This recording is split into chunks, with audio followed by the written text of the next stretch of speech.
কানাডায় পর্দা উঠেছে 10 ওভারের টি10 ফরম্যাটের টুর্নামেন্ট কানাডা সুপার 60-র উদ্বোধনী দিনে মিসিসিওগা মাস্টার্সের বিপক্ষে 7 উইকেটে জয় পেয়েছে সাকিবের মন্ট্রিয়াল টাইগার্স। আগে ব্যাট করতে নেমে নির্ধারিত 10 ওভারে 8 উইকেট হারিয়ে 113 রান করে মিসিসিওগা মাস্টার্স। জবাবে 8 বল বাকি থাকতেই সহজ জয় পায় সাকিবের অধিনায়কত্ব দল মন্ট্রিয়াল টাইগার্স। ভ্যানকুভার বিপক্ষে টস জিতে বোলিংয়ের সিদ্ধান্ত নেন মন্ট্রিয়াল টাইগার্সের অধিনায়ক সাকিব আল হাসান। প্রথম ওভারেই মন্ট্রিয়াল টাইগার্সকে উইকেট এনে দেন ইসুরু উদানা। ইনিংস তেমন বড় করতে পারেননি রাবি বোপারা। এরপর শোয়েব মালিকের সাথে 61 রানে জুটি গড়েন সাইফ ওই মারমুখী ছিলেন, 15 বলে করেন 47 রানের ইনিংস। তিনি হাঁকিয়েছিলেন 3টি 4 ও 5টি ছক্কা।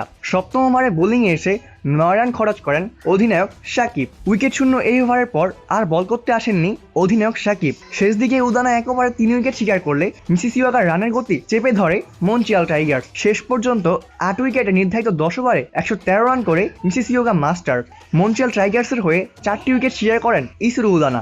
রান তাড়া করতে নেমে শুরু থেকেই বড় শট খেলেছেন এক ওপেনার জস ব্রাউন এবং অন্যদিকে টম মুরস। উদ্বোধনী জুটিতে 46 রান তোলে মন্ট্রিয়াল টাইগার্স। 12 বলে 31 রান করেন টম মুর। অল্পতেই থেমেছেন হবসন। এরপর জস ব্রাউনও সাজ করে ফেরেন ইমরান তাহিরের শিকার হয়ে। তিনি করেন 16 বলে 29 রান। এরপর চতুর্থ উইকেটে অবিচ্ছিন্ন 46 রানের জুটি গড়ে দলের জয় নিশ্চিত করেন দিলপ্রীত বাজওয়া ও রায়ান হিগিনস 8 বলে অপরাজিত ছিলেন 16 রান করে ও দিলপ্রীত করেন 13 বলে 26 রান।